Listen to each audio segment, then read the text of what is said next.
It's interesting when you look at their schedule, and we'll dive a little bit more into it.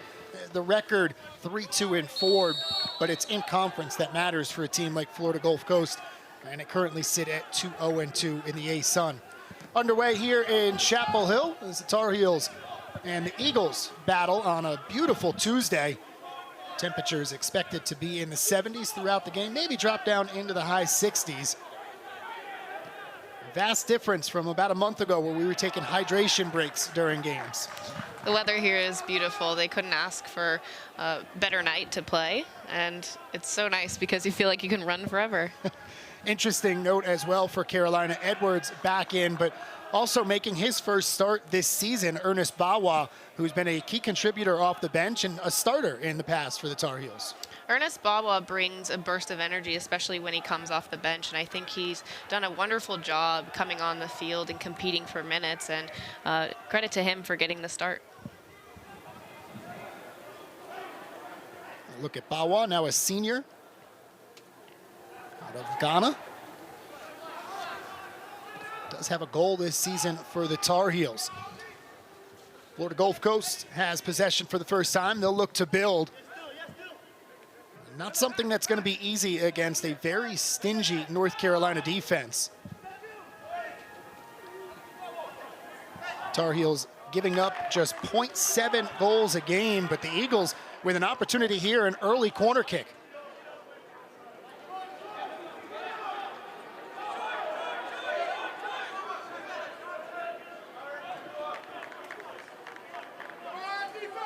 Look at the roster for Florida Gulf Coast. Nobody that stands out as being a huge target on these corners. They go low towards Lugo, and it is going to be out off of Carolina. Another corner coming. I think here on the second attempt, they're going to want to get the ball past the first defender and look to give them a chance here on the corner kick. About a goal and a half on the season for the Eagles per game as Cortez makes the save on that one. Rebound was a little bit loose and looked like it was Yoshida who got the shot off.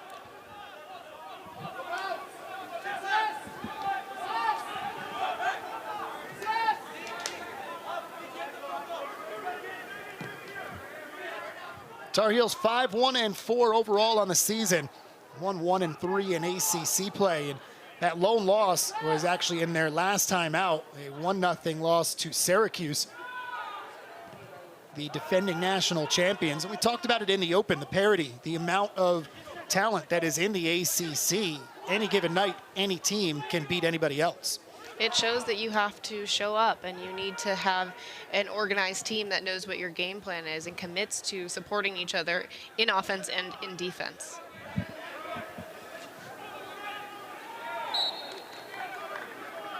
Sam Williams tripped up there for the Tar Heels. Arm band with the captain. Just a sophomore out of Tenafly, New Jersey. High praise from his coaches if you talk to them. Herman has that one taken away.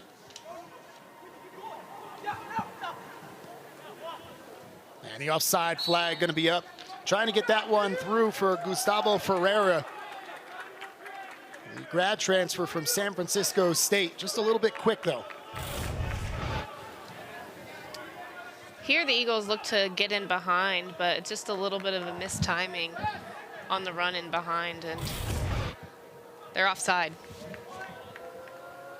Ferreira with 4 points on the season. He's one of 5 different players for the Eagles with 4 points. He's got a goal and 2 assists. It's a very balanced attack for Florida Gulf Coast. Outside of Lugo, who we highlighted with 3 goals, just 2 other players that have scored more than once this season. But overall, you're looking at 10+ players that have scored a goal. I think that shows, again, balance in your roster, but anybody can step up, and you're going to need that in big games, especially like the one tonight. Edwards ahead for Bawa, a little too much on that touch.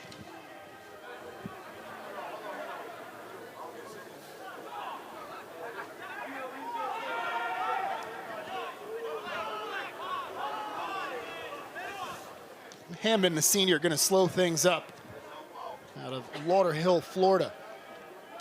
roughly 5 minutes into this one, a team on the road that's against a higher ranked opponent. How long does it take to settle into a game?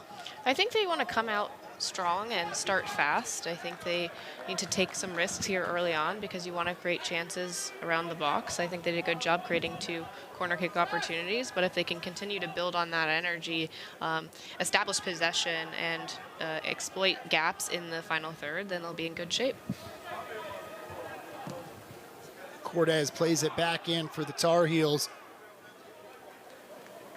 It's been a really interesting season for North Carolina. When you talk about the goalkeepers, there's Cortez, who started a lot of the games last year for Carolina, was the 3rd-string goalkeeper at the beginning of this year. Injuries to both the 1st string and the backup have forced him in. Nice move there from Erman. Shot from distance, just over the crossbar. There's the ability to create his own shot. Erman is so special, just the deception he has off the dribble to cut and go. And then here he opens his hips, and it creates a little bit of deception on the shot, but he gets under it and it goes over the bar. 7 goals, but not just goals, 3 assists, which lead the way as well for Carolina. Vichian, who also has been big for the Tar Heels offensively, giving some pressure there. He's got 4 goals, which is 2nd on the team.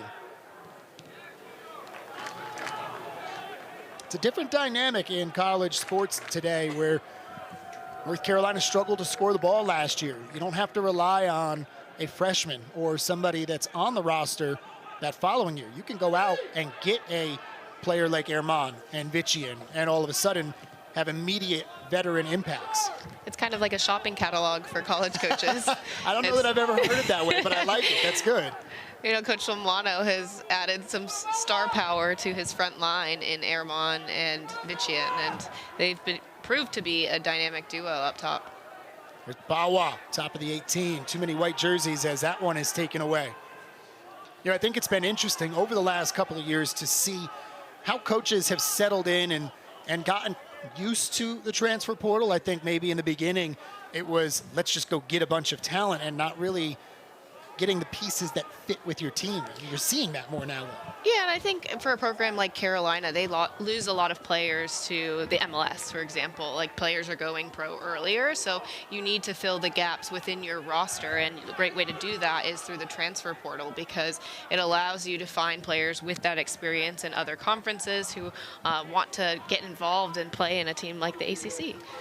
I know when you played, and it wasn't that long ago, but that's how new the transfer portal is. Do you think that players for schools like FGCU, they're on the road to Carolina, maybe this is a potential showcase? I mean, most definitely. They have players on their roster who have transferred to Florida Gulf Coast, and for them, if they want to use that 5th year, if they had the COVID year, I think it could boost their profile as a player and moving on to the next level. Tar Heels continuing with that pressure. Vichian and Erman.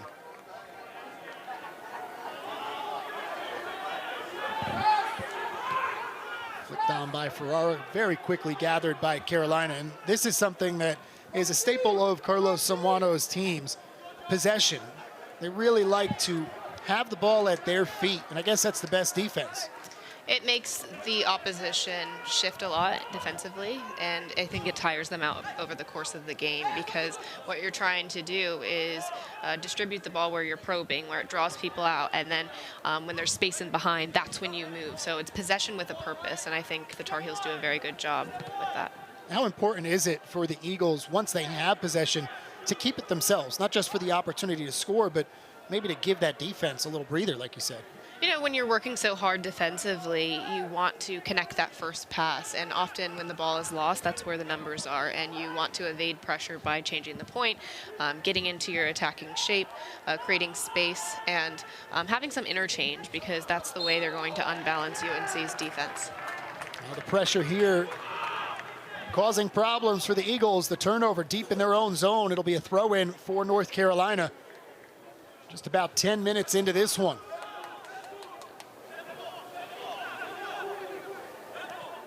Tar Heels on the season averaging 1.6 goals per game. Have really improved in that category from last year's squad. Especially in these non-conference games. It's tough to score in the ACC, especially this year. I feel like it is extremely loaded. Over 2 goals a game for the Tar Heels in non-conference matchups. Czech plays that one wide. Looking for Holvik, who came up from the back line to help facilitate, but it'll go out of bounds.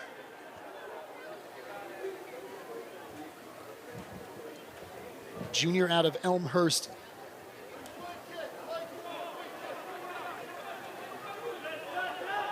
Job Shoot, the freshman.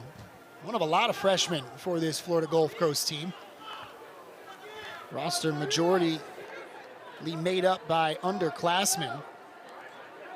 It's tougher for the smaller schools like the Eagles to go get transfers to plug in holes from one year to the next like Carolina, so you've got to develop the old school way. Recruit, get the freshmen, hope that by the time they're a junior, they can make an impact for you. And if you look on the sideline, seems like there's an extra team over there. But, I mean, I think that's a great thing because you've got so many experienced players on the field that can teach your younger players what it takes to be successful at this level. And getting them on the field when they have convincing wins allows them to deepen their roster. Williams ahead to Holvik. He's got some room. Cross. And able to dive on that one. Kistner, as Carolina had a couple of players making a run.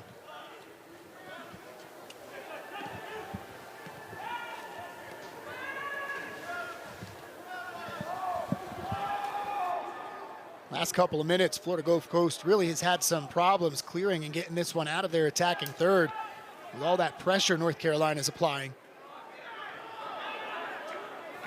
You mentioned just them being under pressure, and I think they've been a little bit wasteful and frantic under that pressure. I think they can do a better job with their movement off the ball to create options to pass out of. And when they are playing it higher into Ferrari, the number 9, well, their positional number 9, 11 on the field, he could help them by holding up the ball and dishing to the trailing midfielders who are underneath him. Bryant forced to play this one back to Kistner. Cleared upfield. You said something just then, frantic.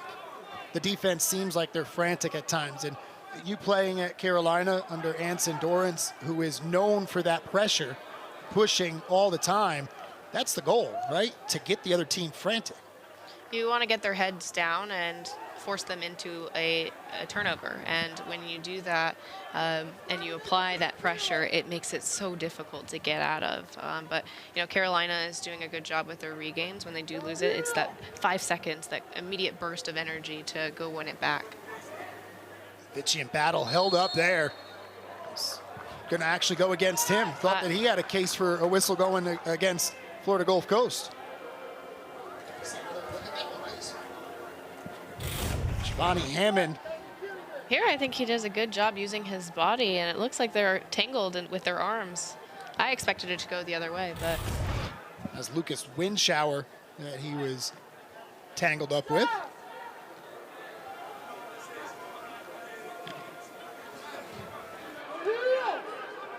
Carolina going to look to reverse field. Zinhard with a nice pass up ahead to Erman. To the right foot. Quincy going to cross this one. Kistner sends it out. Williams back in with the right foot. Bawa smartly going to guard this one and get his team a corner kick after the deflection is off the defender. Great bit of footwork here from Erman. I'd love to see just more hunger to get inside the 6 and kind of challenge for that ball, but Sam Williams does a good job to bring it down and hit it first time. It was well struck, but it's deflected out for a corner. Bawa plays it in with the right foot. Near post, it is hit off by a defender, and it's going to be a corner kick to the near side.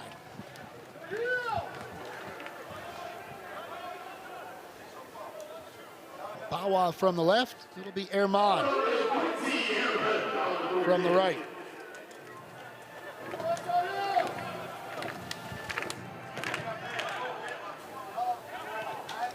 Quickly cleared away by Florida Gulf Coast again. Missed pass. Looked like they could have had a counterattack there, but behind shoot and right back to the Carolina Tar Heels. Those are the giveaways that you want to avoid because it gives Carolina to get right back into the attacking third, and it looks like they've earned another corner. Little hesitation move from Erman, got the corner on shoot. Played it off of him and gets the corner for Carolina. Third of the match already for the Tar Heels. This is already the 5th corner between these two teams. So towards the back post. From 20 yards out, off the crossbar and in the back of the net.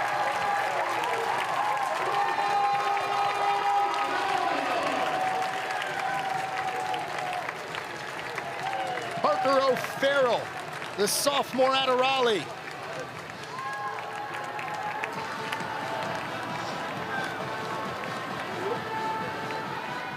First goal of the season for O'Farrell. Carolina with a 1-0 lead. What an outstanding strike by Parker O'Farrell. He brings it down, hits it cleanly, and it grazes the crossbar and is down and in for a goal.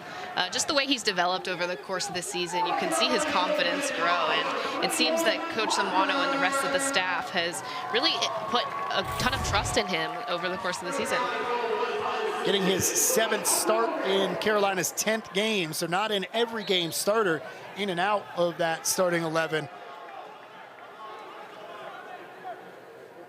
But you score a goal when you get a start, probably going to get another one the next game. That's the way to continue to compete for minutes. You got to be a difference maker and make your case for why you deserve to be a starter.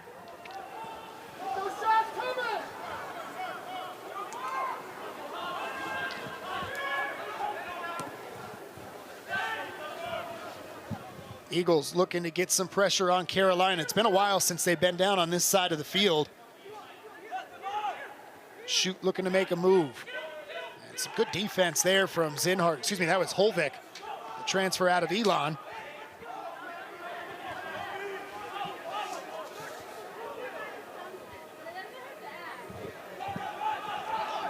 One nothing Carolina here in the first. Alongside Brianna Pinto, I'm Kyle Straub. Hope you're enjoying your Tuesday evening. Carolina looking to rebound after their first loss of the season. Just a 1-0 loss to Syracuse. Off to a good start so far.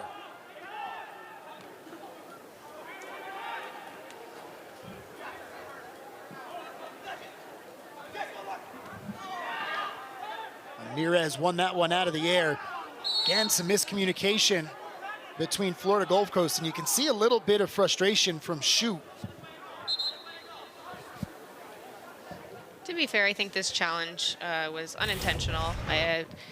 Erman comes from a little bit behind him, and he attempts to make a play on the ball, but Erman ends up being first to it in the end.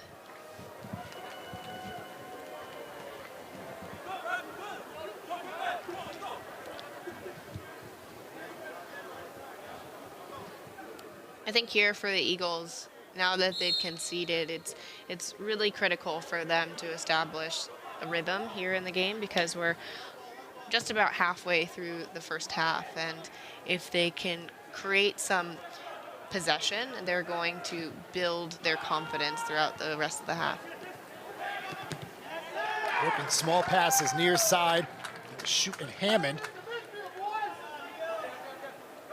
One of the ways they could build possession is by decreasing the distance between them, making sure they're surrounding each other with numbers so that they have several options to play out.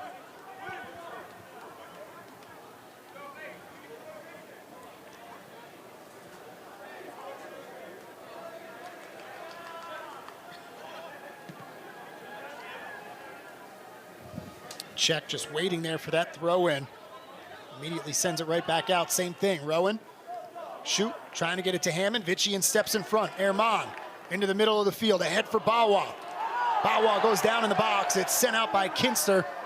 No whistle from the referees. It will stay with the Tar Heels, though. Bawa definitely gets tangled up here inside the 18, but it's not enough for a penalty call here in my eyes, because it wasn't really playing for the ball. Ball was behind him, and here's a whistle and a card coming out. Saw a shoot down on the other side of the field, was whistled for the foul on Herman. And you said you didn't think there was much to that challenge, but the referee spoke to him after that. Just got whistled for another one. Got to expect a card in that situation. Here, I think the Eagles need to be careful. Shoot is now on a yellow, and he has a tough matchup on his left side versus Herman. So having a yellow this early in the match, that puts you in a really vulnerable position because you have to be quick, move your feet, and make decisive challenges on the ball. It'll give Carolina a free kick, essentially a corner. Herman and Williams both there. It's Herman to play it. Got it to the head of Vician. Just could not redirect that one and pops it up. Actually, the way they're lining up, I think it was a defender who got it. It's going to be an actual corner. Quick play from Carolina. Herman just inside the box. Good defense, knocking that one away. Here's an opportunity for the Eagles. Thought maybe they were going to try a counterattack, but played all the way back. Again, they're going to turn it over deep in their own zone. Vician from the 18, back to the right. He's taken down in the box, and this one will draw a whistle. Again, it started with the pressure. The turnover. Carolina going to get a PK. Vician just displayed a lovely bit of composure here inside the 18. His shot is closed down, but he spins out and looks to get in behind, but is clattered down and earns the penalty kick.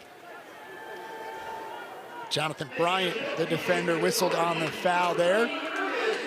There's not much you can do as a defender there in that situation, right? You know, just let him take the shot? I think you can cut down the angle of the shot. So if he continues to move his feet and closes down the back post, it makes it pretty easy for the goalkeeper, Kistner, to anticipate, like forcing him into a near post shot. It'll be Bawa to take the PK for the Tar Heels. First start of the season for Bawa.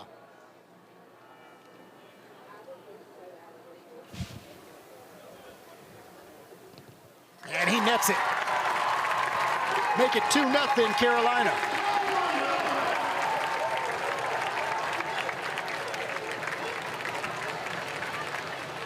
What a fun celebration there from Bawa. A little bit of a flip. Good way to get another start. Yeah, two guys getting a start here tonight. And they both score in this first half. You know, I like the strike down the center and the way he approached the ball, because it forces Kistner to anticipate when the shot is going to be taken, and it threw him off, sending him to the left, and shot goes straight up the middle. Well done by Ernest Bawa. Almost forcing the keeper to make a decision on where you're going versus the player that's kicking. Absolutely. Second goal on the season for Bawa. Becomes the fourth Tar Heel with multiple goals this year.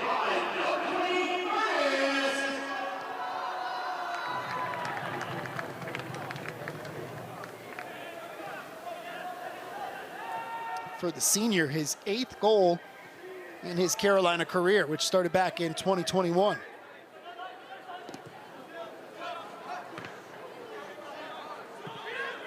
So down 2-0 with 25 still to go in this first half. How does it change things for the mentality of Florida Gulf Coast? I think the back line is definitely going to be under pressure. They can do a better job about closing the spaces and making sure they're compact. The midfielders can double back and helping defensively and creating that pressure that the Eagles need to win the ball. And once they do have it, it's about connecting those first 3 passes so that they can get out of pressure and then establish a rhythm. I don't know that this is the way any team would ever want it to happen, but having Carolina put up a couple of goals, does it maybe take some of the pressure off and allow the Eagles to play a little less tight and just go out there and play a game now? No, No? You're losing. You know, I really had to think about that one, but you know, every match matters. They want to come here and get a win, but I guess to an extent, yes. Like, there's nothing to lose at this point. You know, you're going to have to chase the game, and they're going to have to use every minute towards getting into a final third and making the most of their opportunities. But for the Eagles, you just want to avoid getting discouraged. And I think, you know, 2-0 in the first part of the first half, they need to be mindful about their distribution. A lot of the turnovers have come from incorrect weight on the passes. It's not like on the ground, so that you can set your teammate up to receive the ball with the proper first touch so that they can turn and face forward. Had our first substitution of the game for Florida Gulf Coast. A junior out of Hyogo, Japan, Shoki Yoshida in. A little too much weight on that one, but she is not going to get to it in time. It'll be a goal kick for the Eagles.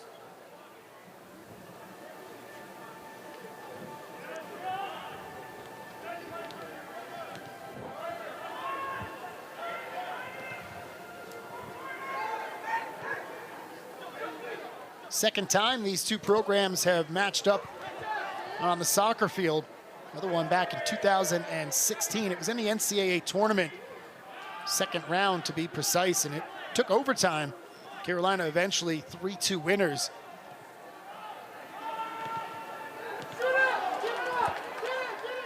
Herman, little hesitation, and the shot just wide right.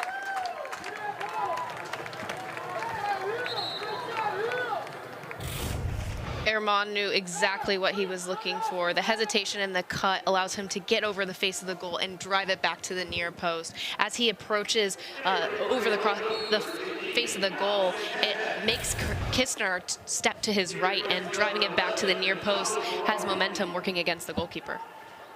It was a nice job by Dial there, sliding in, caused the hesitation.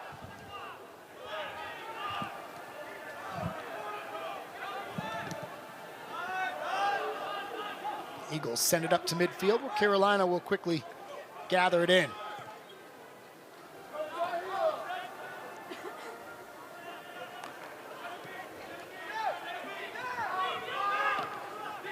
Santash, the sophomore out of Spain, into the game for the Eagles.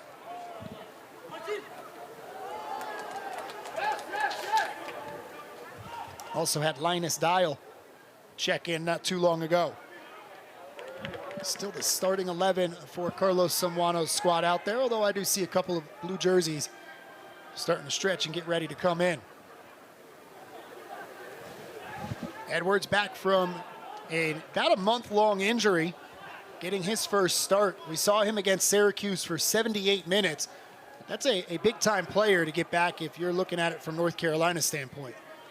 He offers so much from a defensive standpoint, just the pace on the back line, his distribution. He does a good job in tight spaces because he passes and he moves to get it again.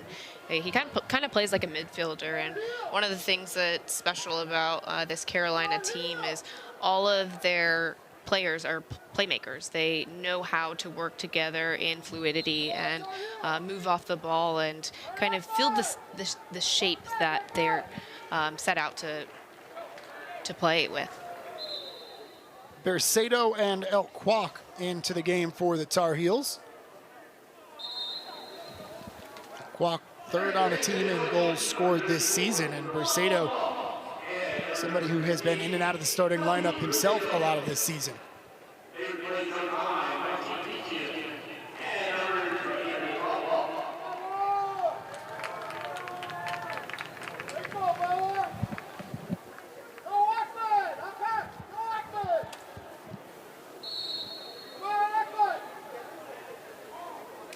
Pipperat throws that one in. Florida Gulf Coast will look to keep possession and build here now across midfield into Carolina territory.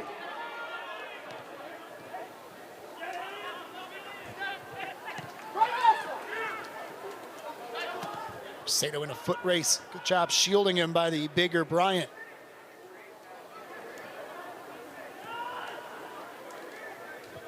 See what the pressure of Carolina has done. This was in Carolina territory, and they have forced the Eagles to play it all the way back to the keeper and now try and build again.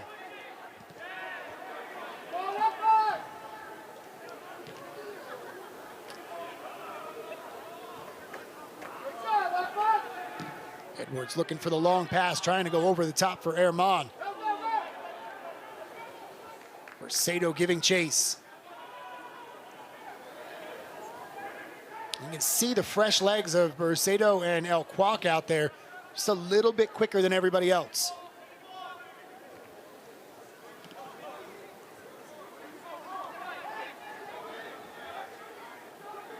Here's Yoshida.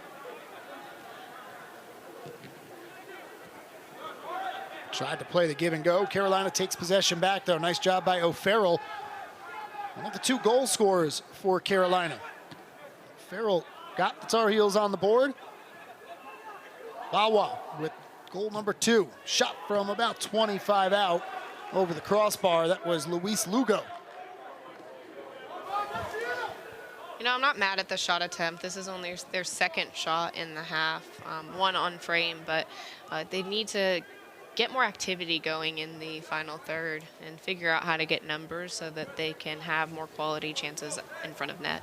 Lugo, just a true freshman out of Warren, Ohio, leading the team with 3 goals on the season. And to your point about the shots, the other shot for Florida Gulf Coast came in the first 10 minutes of this half. So it had been quite some time since they even had an opportunity.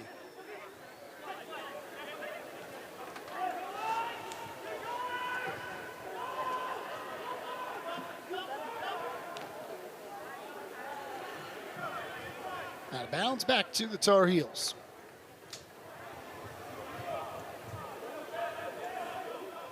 Carolina up to 14 in the rankings this week. Literally came out about 15 minutes before we got on air. Always wonder what's going to happen in the rankings when you have a loss, although it was just 1-0 to a team ranked higher than yourself. That was the case for Carolina, falling to the defending national champion Syracuse Orange.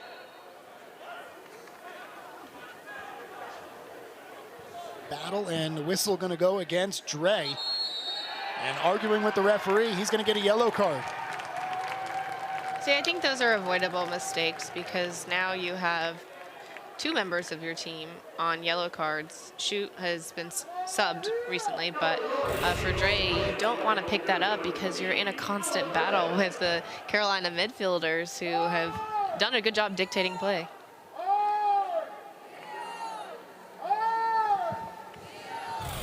And looking at that replay, I think a foul was absolutely justified, and then the extra talking is going to get you a yellow more times than not. Williams forced to play this one back to Edwards. He's got nowhere to go with it. Florida Gulf Coast with some numbers forward. And a foul as Lugo pulled him down. Here's Czech.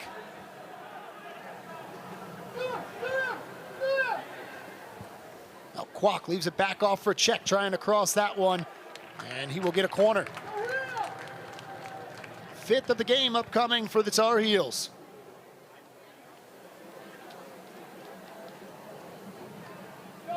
Andrew Czech, the junior out of Elmhurst, Illinois.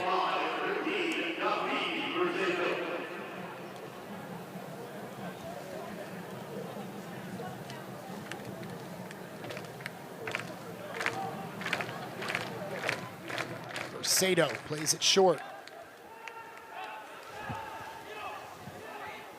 There's El Kwak from the 18.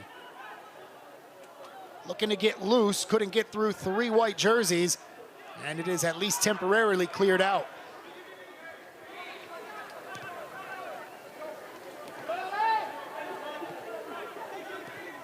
Nice give and go between Herman and Williams. Herman, left foot, and a save made by Kistner.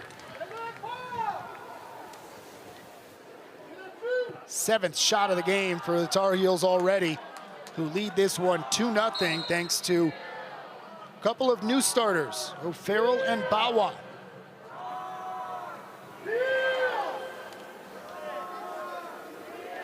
Zeke Oswald, the sophomore out of Mary Esther, Florida, checks in.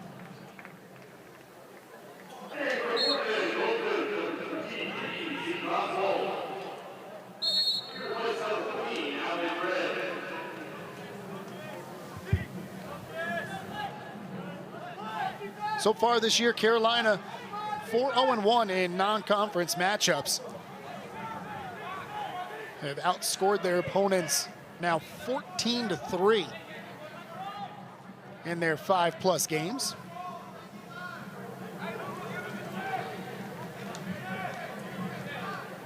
Big opportunity here for the Eagles on the free kick. Lugo lofts one in. Headed first by the Tar Heels. Cortez not going to get to it, and it'll be a corner kick. This is a big moment here for the Eagles because it's another attacking third entry, and corners are set pieces, and it's an opportunity to get a good look on frame.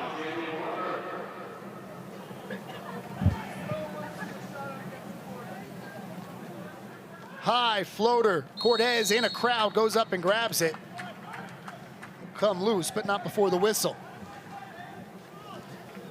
Not many teams can get down to their third string goalkeeper, but have the confidence that this team does in Andrew Cortez, making his 5th straight start after starting as the third string keeper.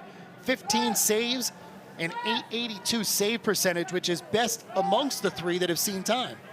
I think it's a great asset to have 3 goalkeepers with experience because, again, injuries do happen. College soccer is operating under a condensed schedule where you're playing so many games in 4 months, and if you have players that can step up and be big in front of the net, then you're in good shape because the Tar Heels are going to play tough opponents here in the ACC and even teams in non-conference, and Cortez has done a wonderful job in the minutes that he's gotten. He started 14 games last year for the Tar Heels. Went 7-5-2. Herman tried a little chip shot with the right foot. Couldn't get it through Bryant, but does get a corner kick for the Tar Heels.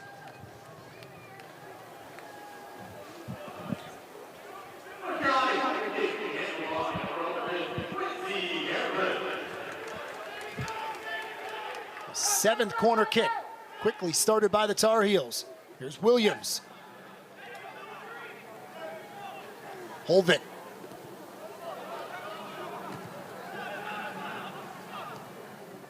You see at this point, the Eagles, as now they have some come out, had all 11 back, packed into the box.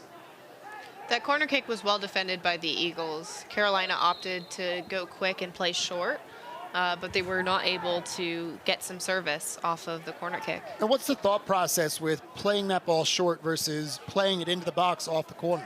I think they saw some space and thought they could catch the Eagles not paying attention, and unfortunately for the Tar Heels, they weren't able to get the service, but credit to the Eagles for closing down the space, making it challenging, and surrounding them in numbers so that they could ultimately win the ball back.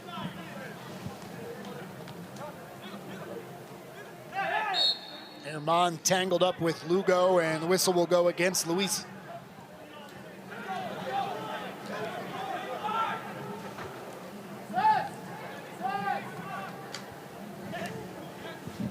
To go along with the 9 fouls, 2 yellows, 1 against Dre, 1 against Shoot for Florida Gulf Coast so far. No comparison to the last time I was at this field. I did the Carolina-Duke game. Actually, it was with your brother, and we saw over 15 yellow cards in that game. Duke's head coach got kicked out. Carolina's head coach got a yellow card. It was what you expect from Duke and North Carolina. That rivalry is so contested. Everybody wants the bragging rights of being the better blue. So I can only imagine the emotions that were going through the players for both teams. Mercedo plays this one wide. El Kwok with some room. Right-footed shot. Kitzner originally gets the save. Still loose.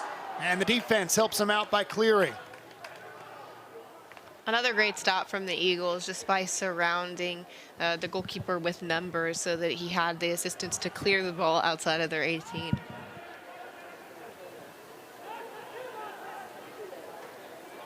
Trying to clear this one now.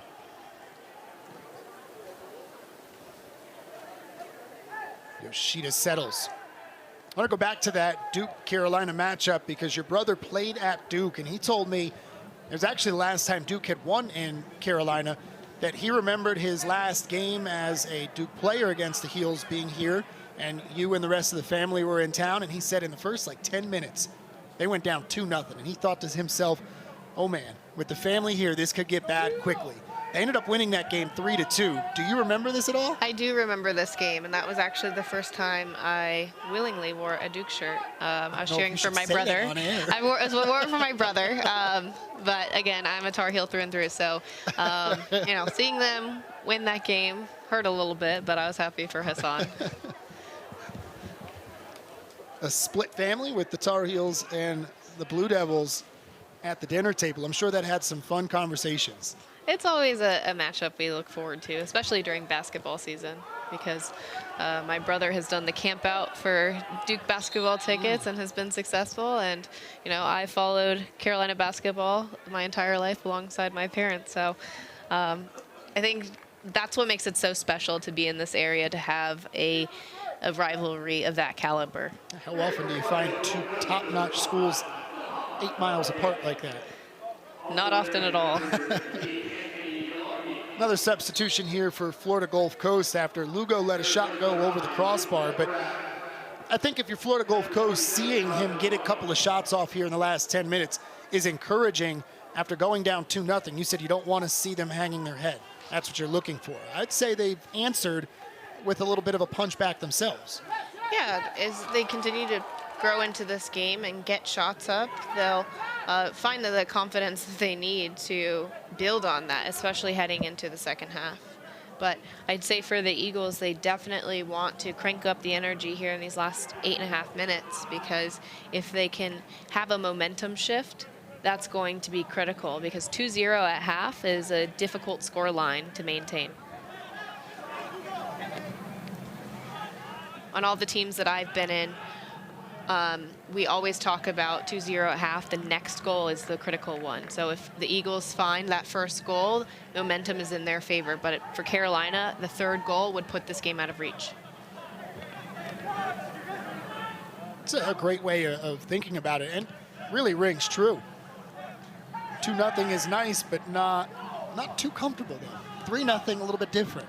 You know, you don't want to get complacent, because on a Tuesday evening, good matchup between two quality teams, it only takes a moment to find 2 goals or the equalizer. And for Florida Gulf Coast, if they can you know, build on the energy that they're bringing now, it'll be a good second half. Lugo to Santash. They'll play that one back. Alongside Brianna Pinto, I'm Kyle Straub. Appreciate you joining us here for a non-conference Tuesday night matchup. 2-0 Tar Heel lead. Farrell with the first goal. Bawa with the second off a penalty kick.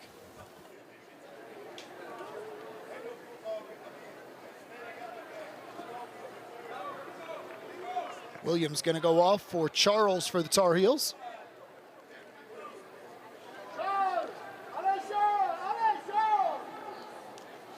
Jeffrey Murray, the sophomore, started his career at Iowa. He finds himself with the Eagles.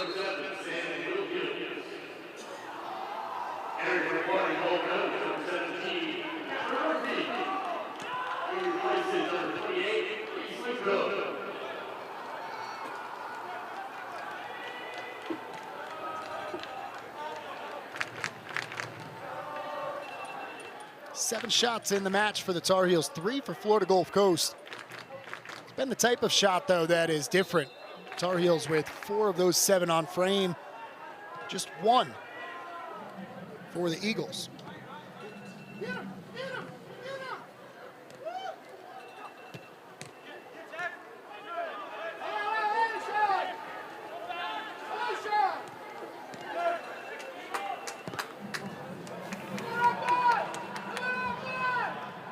Comes Carolina back the other way. Some room for El Quack.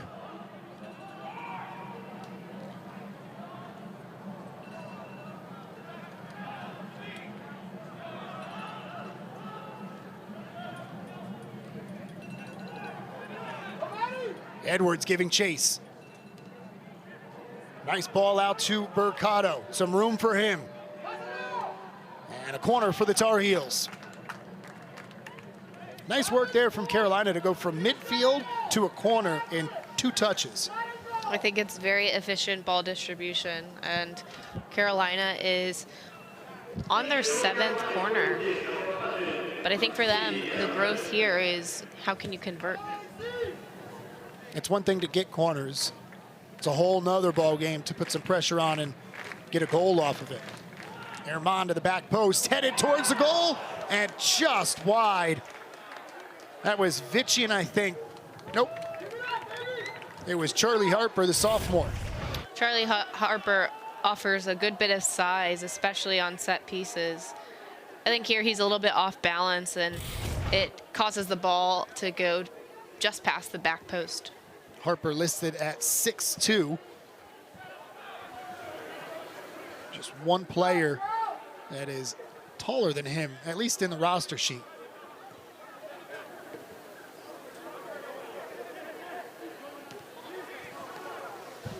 Check to Herman.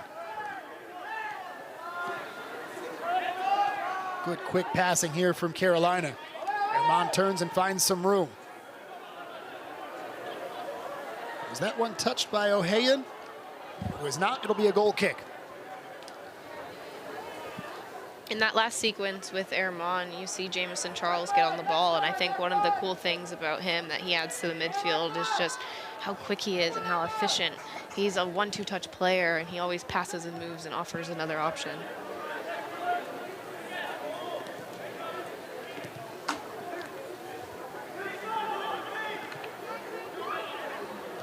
Dangerous passing here for the Eagles. Kistner finally going to give himself a little bit of breathing room and get back in position.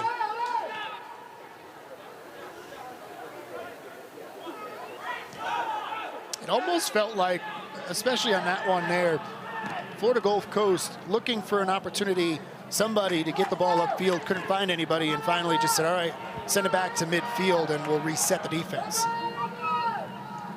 There's El Kwok, just outside of the box, I think. And the referee is going to stop just a yard out of the box for a free kick instead of a PK. Wonderful job from Al Kwok to drive inside, a little bit of deception to get off balance and then draw the foul.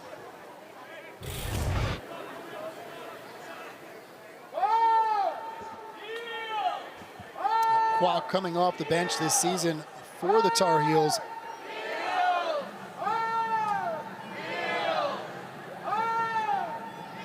Like Bawa has been a nice spark plug. 2 goals, 2 assists for them on the year. He and Herman set up over this free kick.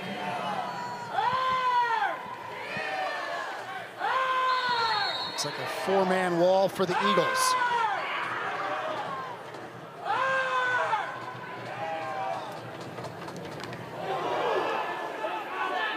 Kick from El Kwok immediately blocked. Can he get it back in quickly? No, and the Tar Heels will try and set up the offense. There's another name we haven't seen a whole lot from.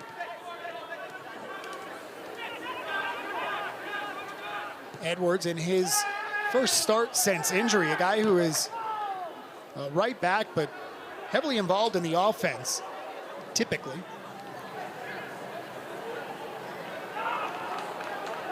Mercado. Clean tackle. Good hustle from Edwards to keep that one in bounds, and Carolina will keep possession.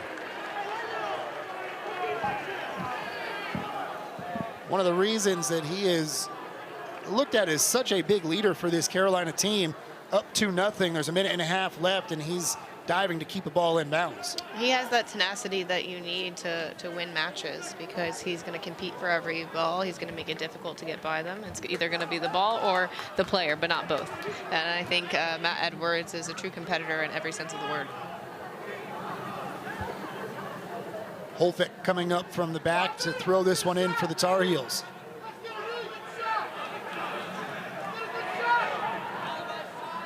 Check trying to get it to Herman, passed it behind him. Opportunity with a minute to go here for the Eagles. Murphy trying to get it to the near side, but the pass behind Gagliardi. Now Carolina with 45 to go. Holvik switching fields.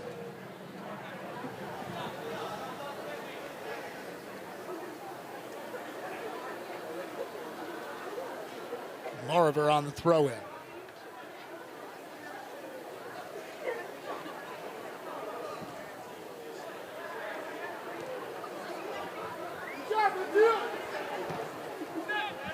What a wonderful ball out wide, just how smooth it was, how quick it was. It allows them to exploit the change of the point. Gagliardi. Nice ball. Murphy had to go right between his legs, nobody behind him. And easily handled by Cordes, who will just run the clock out. The Carolina Tar Heels will be happy going into the locker room with a 2-0 lead. I think for the Tar Heels, they can be proud of that first half performance, but moving into the second half, they're going to look for that third. That was really the big thing that stuck out in the first half was the pressure that North Carolina put on Florida Gulf Coast, and the Eagles really struggling to clear the ball out of their half of the field. See if there's some adjustments that Coach Cormier made in the locker room for the Eagles. Do you expect Carolina to change anything going into this second half? Not particularly. I think Carolina did a good job in the second half, but it's just continuing to push for that third goal because you don't want to get complacent only being 2-0 up heading into the second half. The Tar Heels forced to play that one all the way back to Cordes. Carolina 5-1-4 on the year, 1-1-3 in conference play. Meanwhile, Florida Gulf Coast comes in at 3-2-4. 2-0-2 in the ASUN. And really, that's where the focus is for this Florida Gulf Coast team is in that conference. These non-conference games, while they matter for development, ultimately aren't going to get them into the tournament as an at-large bid with the record at 3-2-4. Yeah, for the Eagles, they want to make sure they take care of business inside the ASUN and figure out ways to make the most of the opportunities on the road when they're playing at non-conference matches.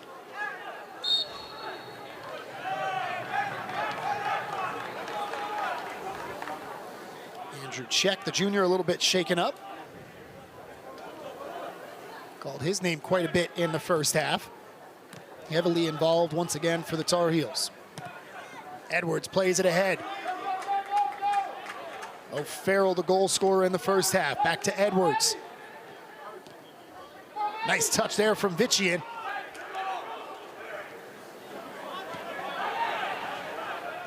Charles out there for the Tar Heels. Didn't get the start, but does start this second half. Thomas trying to feed it through for Check. Thomas loses his footing. And that's going to go to the Tar Heels. Shoot back into the game for Florida Gulf Coast. Freshman picked up a yellow. He as well as number 14, Alan Dre. Keep an eye on those two in the second half. Thought it was a smart move from Coach Cormier to get the freshman out pretty quickly after that yellow card came. You could see some frustration, and younger players, sometimes the composure is going to get them in trouble. You don't want to let the game get the best of you, and picking up a yellow card so early on, you don't want to risk getting a red because that could hurt them in another match. But getting him back into the second half gives him a little bit of a fresh start, if you will, and hopefully he can remain composed. Great ball ahead for Vichian. One defender in the box across. It was Bawa making a run. Nice job of getting a foot on it, though. Carolina keeps possession. Left-footed shot on the ground. Kistner able to make the save.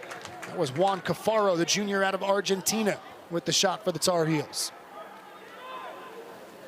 Cafaro and Thomas didn't play in the first half for Carolina.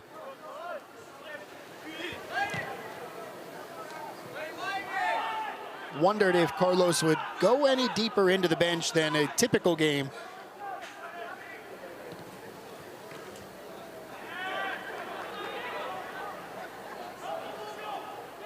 Here's Shoot.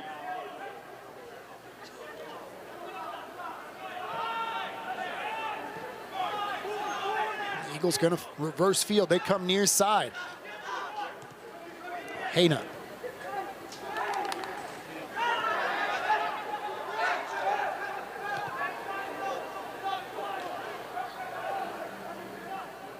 Shoot. Dre going to put one to the near post, and Edwards will help to guide that one out. Just like in the first half, pretty quickly, Florida Gulf Coast getting themselves an opportunity. They get a corner kick. Now it's about building on that and creating a quality chance. If they can get the ball past the first defender and make convincing runs off the ball to create separation. Back post, that was Edwards who got ahead on it, and Bawa who will clear. Well defended by the Tar Heels.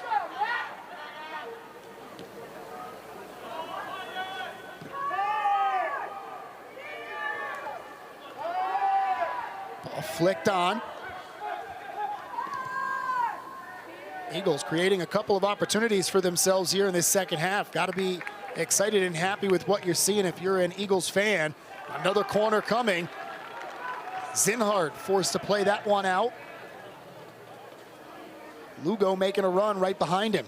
We're seeing a sense of urgency here from the Eagles in the beginning of the second half because they want to push for that first goal and find ways to balance this game. Senior Luke Peperak, who is familiar with the Tar Heels. His career started off at Pittsburgh. Plays it in with the right foot. Looking for Lugo. It's cleared out by the defense. Nice job of keeping possession. He'll play it back in again. Here's Shoot looking for an opportunity to take a shot. Defense from Charles and Bawa get possession for Carolina. Even though they didn't get a shot, I felt like that was the best sustained attack of this day for Florida Gulf Coast. I think they're doing well here in the first 7 minutes of that second half. I think you can see them trying to be first in the tackle, winning first and second balls, and then earning corner kicks because those are great chances to find ways to score. Down by 2, do you think maybe that is a way that the coach maybe broke it down, was take it in chunks, 10 minutes at a time, go win 10 minutes? It's about just finding the first. If they find the first, they're right back in this game.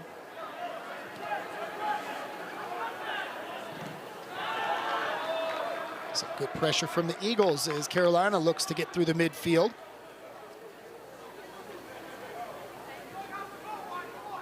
Second all-time meeting between these two programs. 2016 second round of the NCAA tournament. The other time they met, double overtime win for the Tar Heels, 3-2.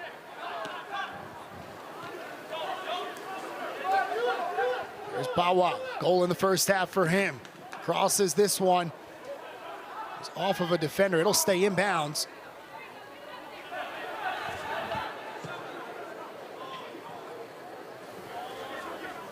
Nice long pass. Able to find Yoshida across midfield. There's Matt Edwards. Right back, but involved anywhere in the field. Temporarily got possession. Shoot with some room.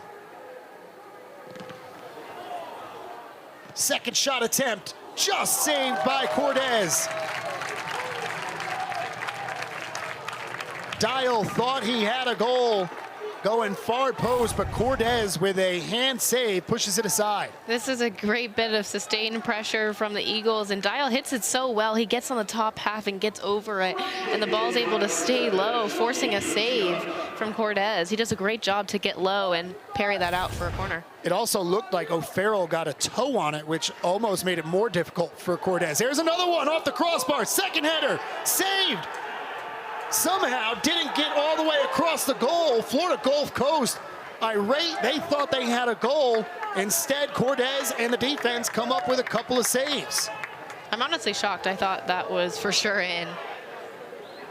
It's tough to tell from our angle, but I was with you. I thought Cortez was in the goal when he made the save, and he can be, but I thought he was deep enough that that ball was across the line. You can see the players throwing their hands up in the air asking for it to be reviewed. And you know they've got to be frustrated, and they're going to ask for a review, and they're going to get it. And this review is going to be critical, because if that is converted into a goal, the Eagles are right back in this game like we talked about.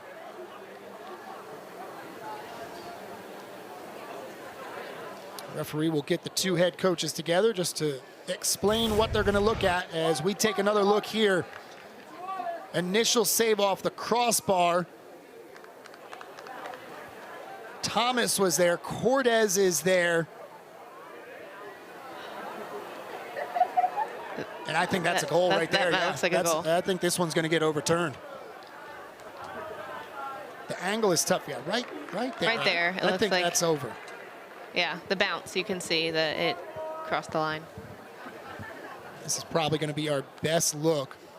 Now remember that it was called a no goal on the field, so they've got to have indisputable evidence. And look who it is. Once again, Lugo making a challenge in front of net. It's a good job to head it down and make it Cortez make a tough save. And you say that because when you head it down, it's not an easy catch, and you're good. And the bounce offers a different element for them to take into consideration when they're trying to stop the ball. Currently a 2-0 Tar Heel lead, but this second half, Florida Gulf Coast has come out with an invigorated look. There's a really zoomed in look, and I think it's this one right there. Yeah. You can where the see, ball crosses. You can see the shadow of the ball and see that it's over the net. Over the line, excuse me. If I'm the ref, I think that's enough for me to overturn this and say that's a good goal for the Eagles. And if it is, it'll be very interesting how this final 36 minutes go in a game that has been easily controlled by Carolina. You said it in the first half, the third goal is so big. Because that changes the tides, and you can see the momentum start to shift in the first 10 minutes of the second half, because the Eagles came with urgency. They were first in the tackle. They're looking to serve the box, and here it looks like they potentially made the most of it. If it is a goal, it'll be the fourth on the year for the freshman Lugo.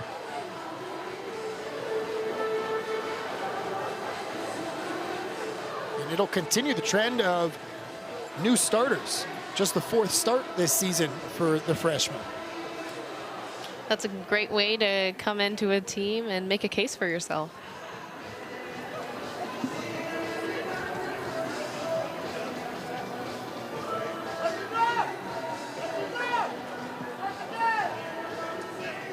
Gonna get together with the coaches here and give a decision. And from that reaction, I think it's going to stay as a no goal, which is shocking to me. But it's also why I said it was a no goal call on the field, indisputable evidence needed to overturn it. You feel for Florida Gulf Coast right now. I do feel for them because it's so close, and you know, having that spike in emotions and thinking that you got the ball over the line. I think that's tough, but they can continue to push forward and look for that first goal, because the urgency had them heading in the right direction. Coach Cormier just issued a yellow card. Understandably upset without getting the review to go their way. And this is tough here for the Eagles, because you have to immediately refocus and keep that momentum you had going to try and get that one breakthrough.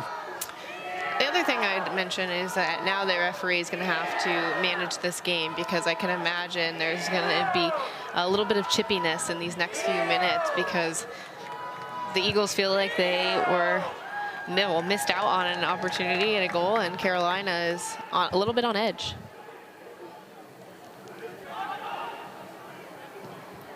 Dre plays this one back in, back post, great read by Cortez. Two white jerseys there, but able to go up in front of Windshower and snag it out of the air.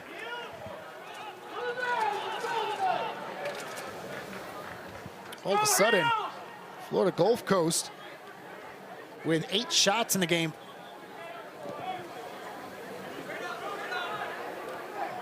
That was the 4th save for Cordes.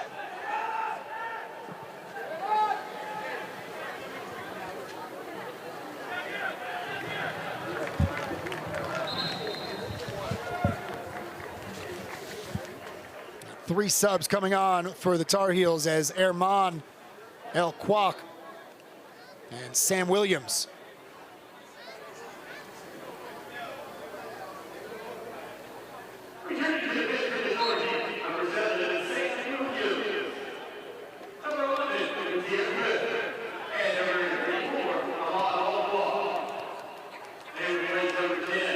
Williams battling with Yoshida. Shoot looking to settle this one near side. Edwards in front to the left foot. Shoot takes his shot but goes wide. Just couldn't get around it.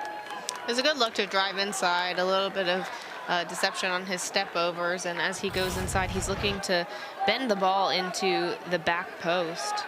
I think here he gets a little bit under it on his strike, causing it to sail over the bar and wide. 9 shots now for Florida Gulf Coast, Carolina with 10. The Tar Heels haven't had any offense to speak of here in this second half.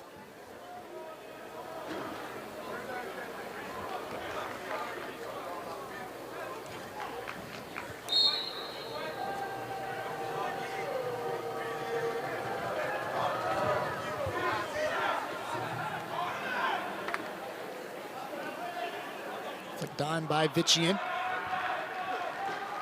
Right back to the Eagles.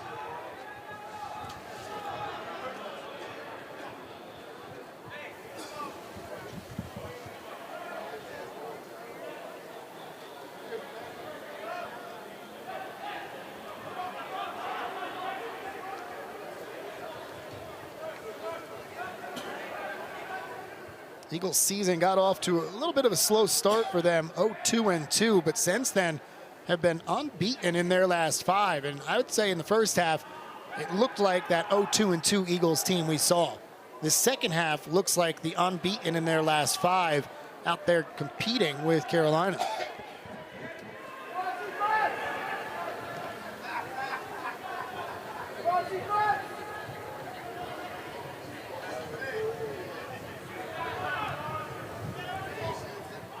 Vician going to play it into the middle of the field. Charles has got some room.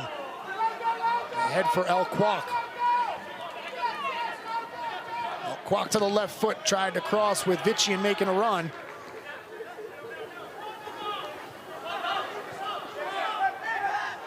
Nice job by the Eagles to track back, get on defense, and then take possession.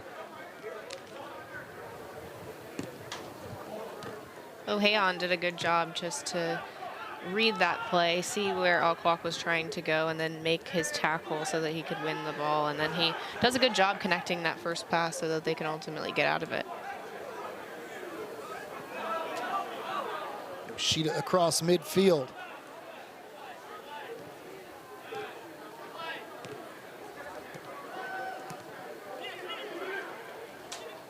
This is Dial. Not able to break through that back line of Carolina, and Charles starts the counterattack. See if the Tar Heels go back to trying to keep possession, which is what they did so well in the first half. I think they're going to start to slow this game down so that they can rebuild the rhythm that they had in the first half and get the distribution that they need to get players like Quincy Erman or El Kwak on the ball so that they can have the isolation to run at the Eagles' back line and create opportunities for the Tar Heels.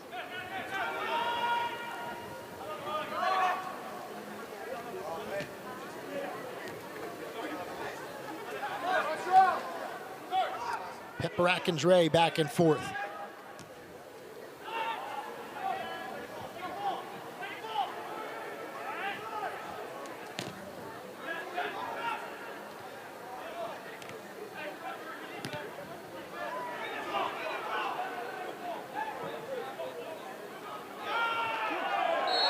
Rowan going to get whistled for a foul here, going over the back of Erman. Those two trading fouls back and forth here in the last minute. Herman does a great job to use his body and position it so that he could receive the ball on the back shoulder.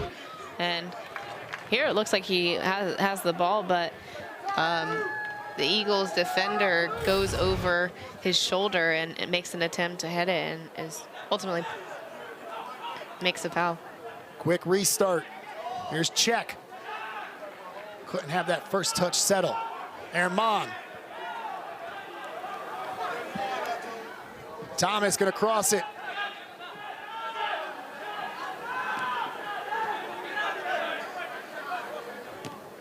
And Edwards will send it back out. Carolina will reset.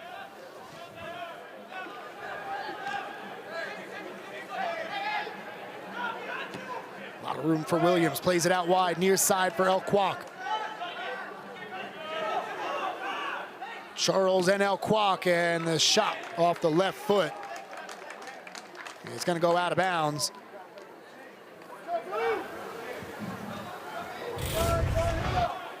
Alcock opts to drive inside and look for Charles for a quick combination, but he ends up for the desperation shot, just trying to get something, maybe even trying to earn a corner kick. Just 25 minutes worth of action for Ahmed El Kwok, but tied for the lead with 3 shots so far in the game. That's what they look for him, coming off the bench. Back the other way, here come the Eagles. Carolina able to get back on defense. Ferrari forced to slow it up and play it to Yoshida.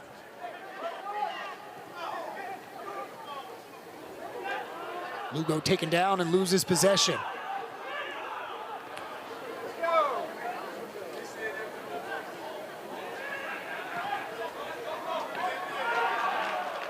Thomas has that pass taken away.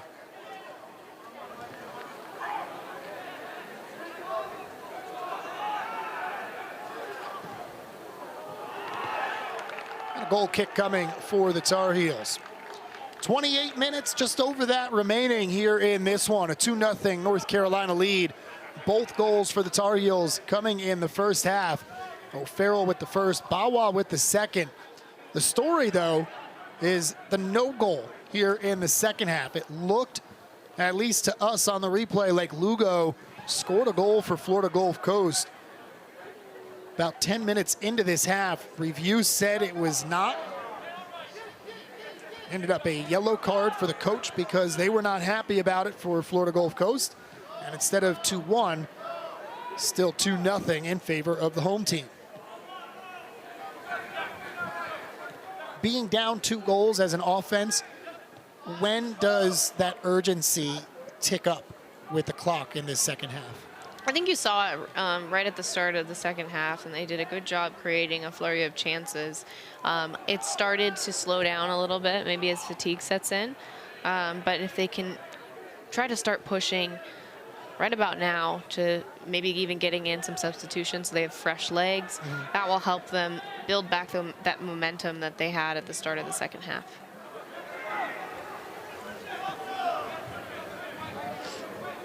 If you're not familiar with the sub rules, second half, you are allowed re-entry.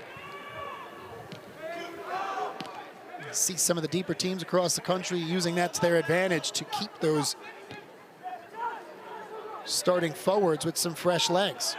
Wonderful build here from the Eagles just to break the pressure and then advance into the attacking third and find the change of point. Chop shoot, leaves it for Lugo.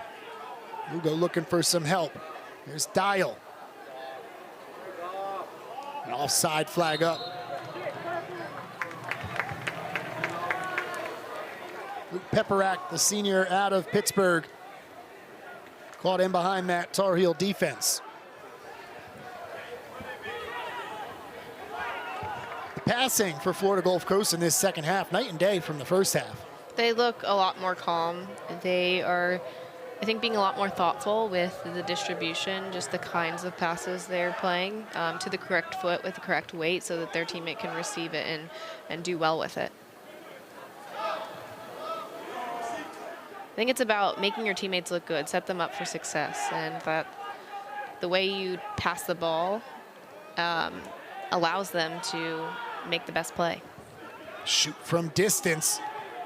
Had a couple of players making a run near side.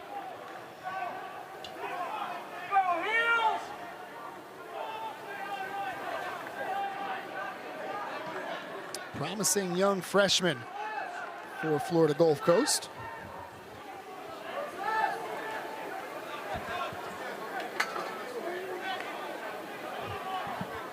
Just the fourth game that Schutt has played in. He started all 4 of them. 1 goal on 7 shots coming into it. Looking to get that one in behind the defense for Herman. Too much pace. Kistner able to get it and roll it back out.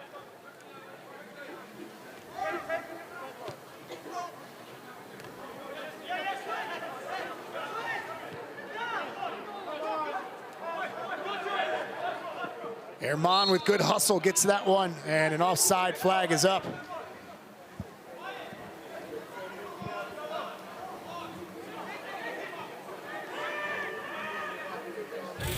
Got in a foot race, but it didn't matter.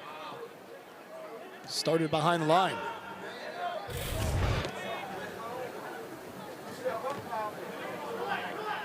Is that one where as a player you realize that you are offsides, but just go with it, hoping that the ref will miss it? I think he probably knew he was offside, but I don't think he was expecting the next play to be for him. I think he thought there was going to be a little bit more combination before it was his time to get involved in the attack. But he does try to make the most out of it and show that little bit of hustle to get on the end of it.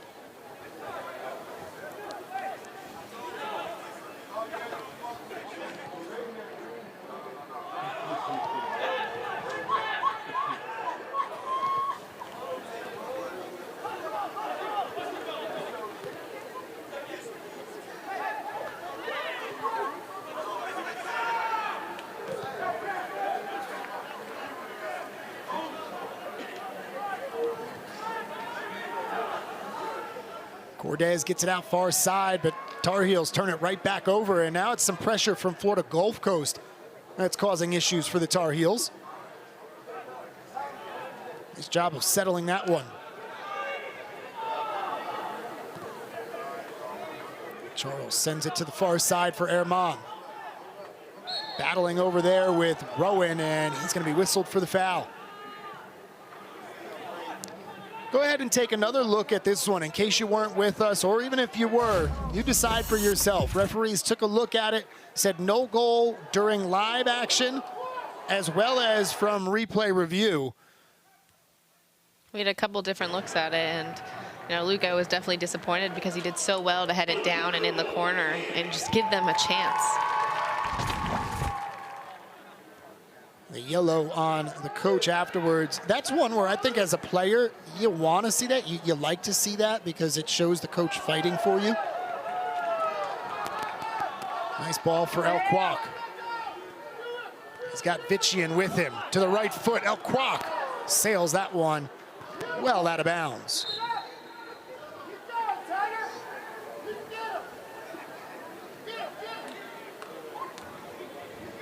That is Herman, who is down for the Tar Heels. Certainly not happy with the assistance from... That is Alan Dre.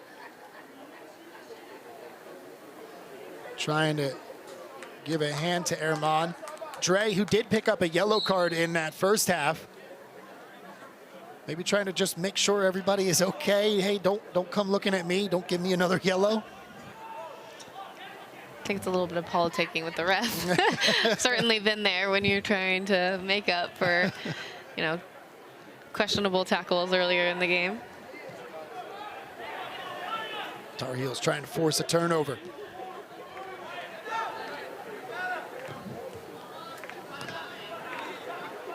Now, the other thing that you had said in the first half that I've noticed a big difference in, here's an opportunity. Yoshida got a piece of it. Lugo, excuse me. Right at Cordes, though, and an easy save for the Tar Heel keeper. Breakdown there defensively for Carolina. Carolina doesn't want to give up chances like this. There's just a little bit of a lack of anticipation on the shot. I think Lugo could have taken an extra touch and gotten a little bit closer, but I think here going across his body, it's so easy for Cordes to read. And is that something also that a freshman takes that shot, maybe in a year or so, he has learned, grown, and tries to get a little closer? Yeah, it's about improving your shot selection so that he can, open up an angle for himself to get a better look at goal.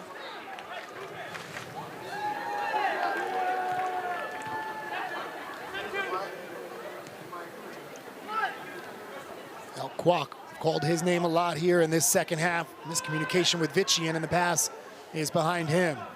Before that opportunity for Florida Gulf Coast, I was bringing up a point you had made in the first half, which was the pressure that North Carolina was putting on the Eagles caused the Eagles to be frantic. They seem much more composed, though. I don't think the pressure that Carolina had in the first half is as extreme. I think, obviously fatigue sets in over the course of the match. They've played, relatively. Here's Vichian, chipping this one over the head of Kistner, but off frame. They played only 16 players on the Carolina roster, so keeping that roster tight makes it difficult to sustain that pressure over time. But I think for the Eagles, they've settled in well in the second half, and they've found that rhythm that they were looking for. And when you have the ball, then you're able to create opportunities. So I think they've made the most of that for the most part in the second half. Herman and Vichian connecting for that pass and shot. Did you like the decision to try and just chip that ball from Vichian without having numbers forward? I did. It was a nifty little look, just lifting it over the goalkeeper and trying to sneak it into the back of the net, but it was just wide. So Bawa and Mercado back on for the Tar Heels. As Herman and Vichian will go off for a breather. Kwok moving to the left side of the formation with Bawa on the right.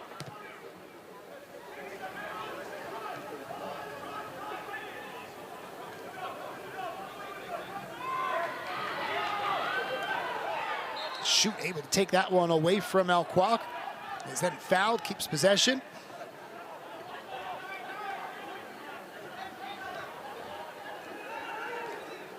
Yoshida. Charles behind him, tries to play it out wide. He was looking to get it to Pepperack, but Edwards able to take it away. Yoshida down behind the play for Florida Gulf Coast.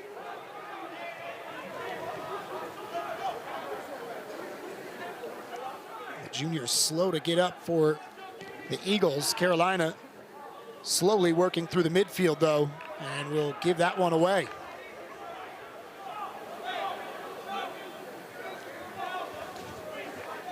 Yoshida really seems to be favoring that right leg.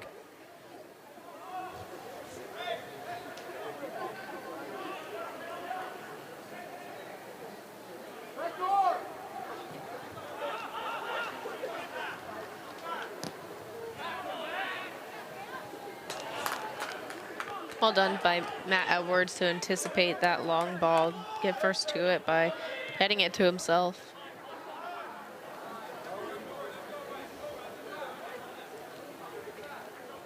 Both these teams back into conference play after this one, and it's a couple of big matchups. Look at North Carolina, need to start getting some wins in ACC play, sitting at 1-1-3. They've got a tough task. They will be at Wake Forest, who is up to number 4 in the country and leading the Atlantic Division. It'll be on Saturday at 7 p.m. It's another great in-state matchup. Wake Forest and Carolina have national championships in their program's history, and again, they have a number of talented players who are going to make that a game to watch. Just 4 games left in the regular season for the Tar Heels. The one you didn't see on there, their season finale at Virginia. So 3 more opportunities in conference play to pick up 3 points. On the other side, Lipscomb next up in A-Sun play for Florida Gulf Coast.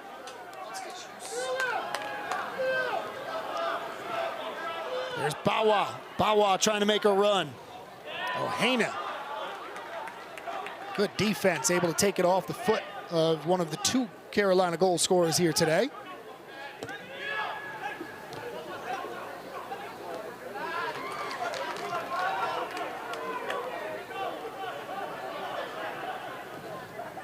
Thomas with Yoshida hounding him, just sends that one all the way back to the goalkeeper.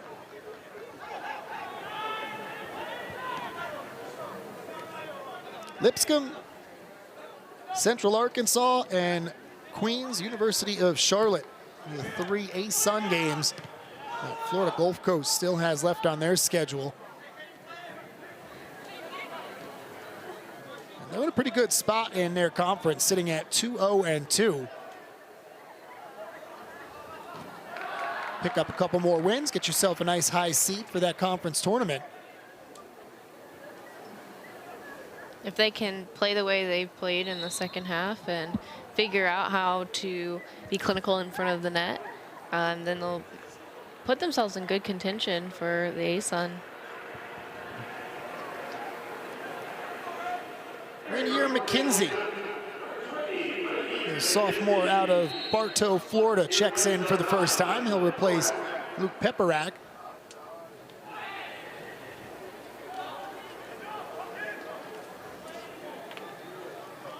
For McKenzie, just the 5th game he has played in this season. He has logged only 45 minutes, but in this game, we just talked about the ASUN being important. It's an opportunity to get some players some experience, get some time out there against a top 15 team to help you grow. The other thing you have to think about from a coach's perspective is managing minutes, because the ASUN games are so important for this team. So making sure that your players don't log too many minutes where in the next match they're a little bit fatigued. So I think it's good to get some new players some more minutes and get them that experience that they need that will benefit the entire team later in the season. And I've got to imagine that, you know, with just 4 games, 5 games left on your schedule, a game takes a little bit more out of your legs now than it maybe did earlier this season. You're certainly not as fresh, and it's up to them to have a professional attitude about managing their bodies. You know, as student athletes, they've got so much on their plate with, you know, school and obviously their sport, but making the most of their time by prioritizing their health is going to ensure that they can go far with this season.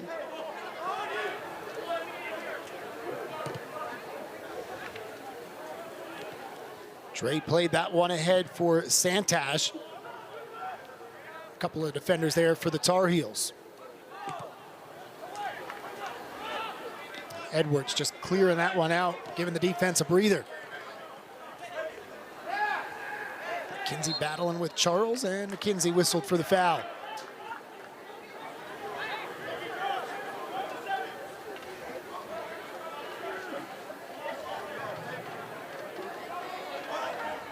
Tar Heels looking to stay unbeaten in non-conference games this season. 4-0-1 in their current 5 they have finished.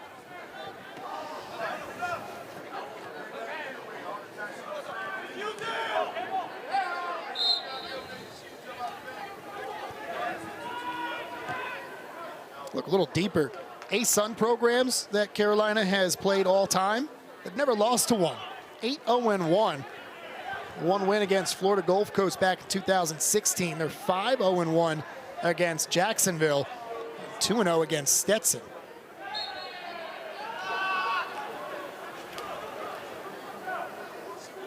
Shoot whistled for the foul.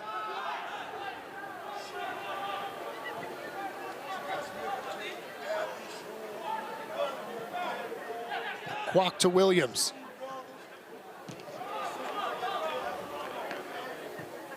Yoshida in a foot race. Charles, Edwards, both there, and Yoshida gets it into the middle of the field.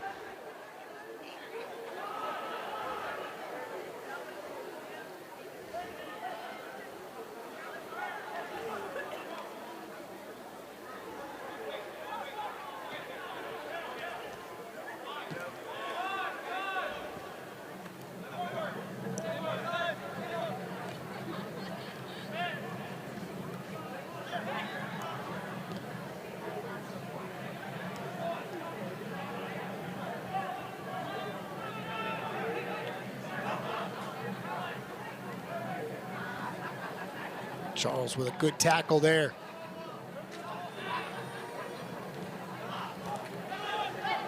McKenzie looking to cross that one in, can't get it through the defense. It'll stay with Florida Gulf Coast though. Charlie Harper able to get the head in front of that cross. Sophomore out of Australia.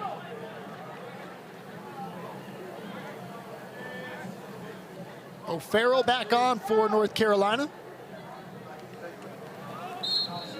Has what currently stands as the game winner. Scored the first goal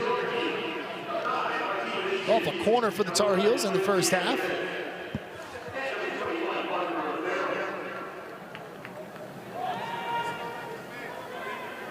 Herman and Vichian also back out there. Here's Dre with a lot of room. He'll play it to McKenzie. McKenzie tries to cross that one with Yoshida making a run down the middle of the box, but doesn't get around it.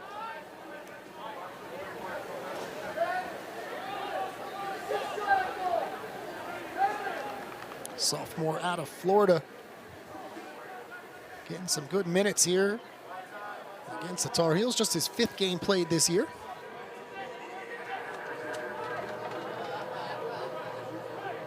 Tell you, for North Carolina, obviously having the 2-0 lead, if they can hold on to it and getting the win here at home, all good things. But ultimately, I think the best thing that Carolina can look at after this is Andrew Cordes. 3rd string goalkeeper, making his 5th straight start for the Tar Heels because of injuries. Faced 6 corners from Florida Gulf Coast, made 4 saves on 10 shots. He's making a case for himself to become the Here's starter. Vichian. Kitzner with a bad read, and Vichian gonna get a goal.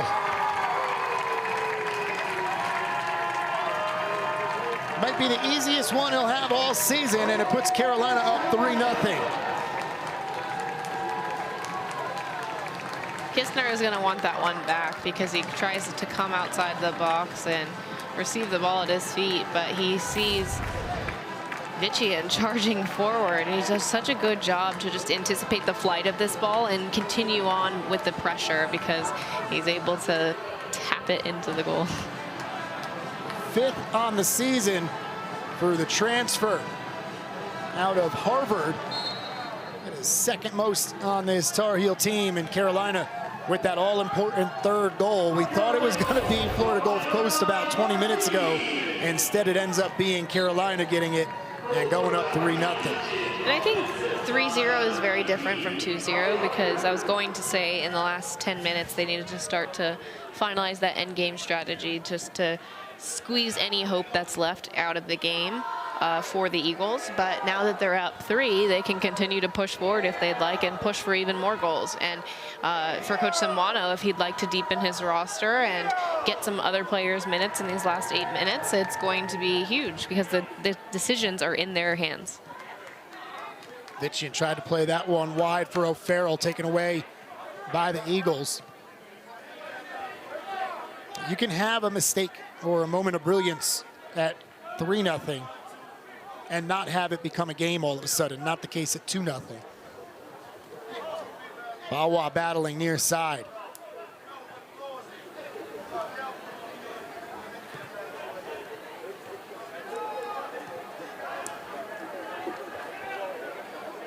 Carolina reverses field, top of the screen now. Thomas ahead.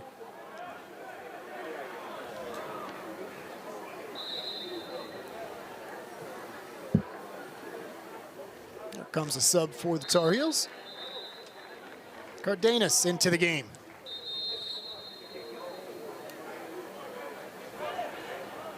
So as you tell Coach Simwano that he could get some of those players in, he said, all right, let's go ahead and get one. First time for Cardenas entering today.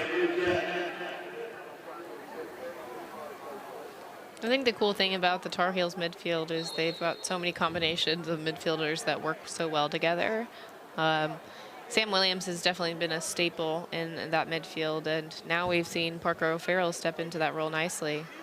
Cardenas has just under 8 minutes to make a case for himself of why he deserves more minutes. Bawa rips one that goes wide. Yeah, you look at the year for Cardenas, 3 shots on the season, doesn't have any points, but has played in all 10 games and started 5 of them.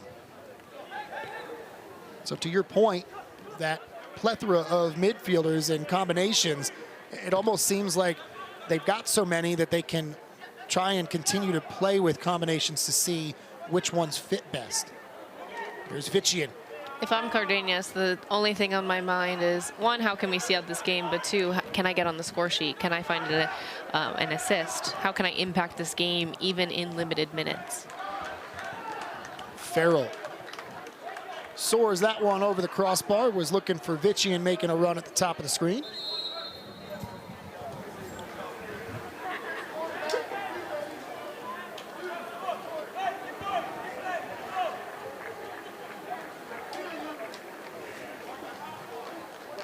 Looks like Charles going to come back on for North Carolina.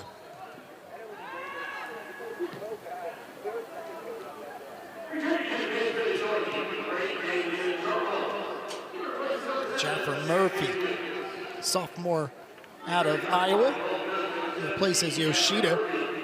He had a good second half, called his name a lot as Florida Gulf Coast got a lot of opportunities offensively, especially compared to the first half. Had just 3 shots in the first 45, 1 of those on frame. They're at 10 shots with 4 on goal so far.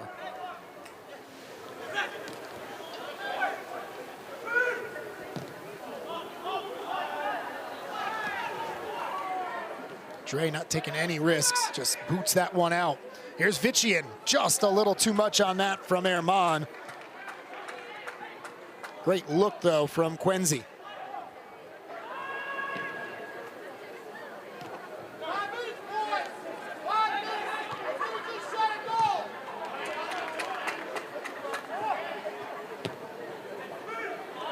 Bawa trying to lead Herman. Too much hook on it.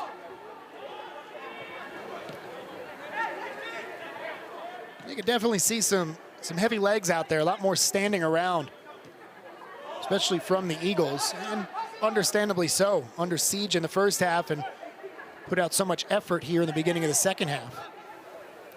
I think if the attempt at goal that was reviewed by VAR, I think if that had been a goal officially, then that would have changed the course of the game, and it probably would have given them more of a burst of energy here in the last 5 minutes of the game. Yeah, especially because it came so early in this second half. Herman with a nice ball through the middle. Vician.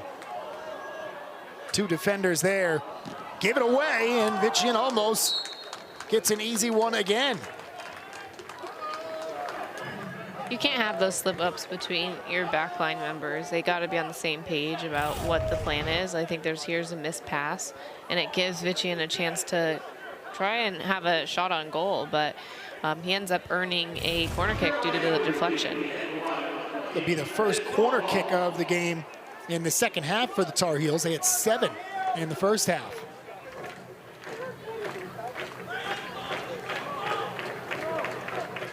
Bawa plays it in with the right foot near side.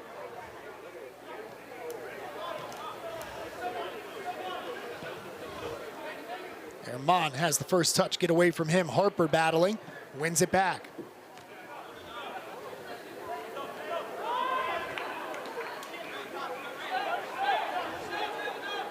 There's Murphy for McKenzie.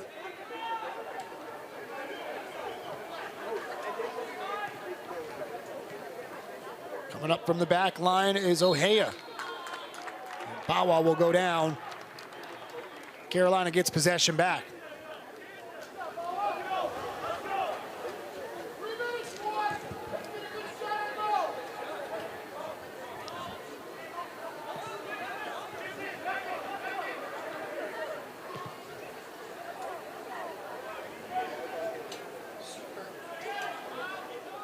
Thomas across midfield for Carolina. Plays it back to Charles. Tar Heels will move on to 6-1-4, avenging their first loss of the season. Fell to Syracuse 1-0 over the weekend. It's got to feel good to get back out there after a loss and immediately get a win for your team. Yeah, bouncing back, it shows the resilience that this team has. They're not going to let one result define them. They're going to figure out how they build on it and get a win that they need in non-conference, and hopefully that will translate to more wins in the Atlantic Coast Conference. I know that players and coaches, here's McKinney, In behind the defense, Edwards able to recover, blocks the shot, and it'll roll out near sideline for a throw-in. I was going to say, players and coaches always give you the company line of, we take it one game at a time. But if you look at North Carolina's schedule, you've got probably the toughest game of the season coming up with number 4 Wake Forest on the road, coming off of a loss with that game looming. How big is it to win this versus now having a losing streak or going away with a draw? You want your guys going into that game feeling confident, knowing what their game plan is, knowing how the team adjusts in different scenarios that a game may present. And, after a night like this is certainly going to help them. But, they're going to go back to the film versus Syracuse and figure out where the gaps were in their shape and figure out how they can address it, because a team like Wake Forest can exploit gaps in any team and make it really difficult for the opposition.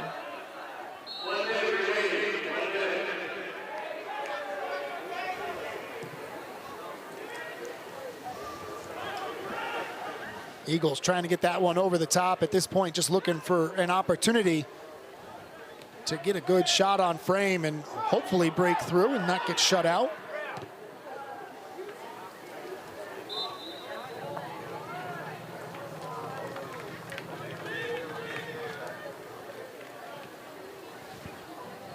I've actually only been 2 times this season that Florida Gulf Coast did not score a goal. 0-0 draw against Georgia Southern. That was back on September 1st. The other one, you've got to go all the way back to the first game of the year, which was a 3-0 loss to Kentucky. So not scoring, unfamiliar territory for this Eagle program.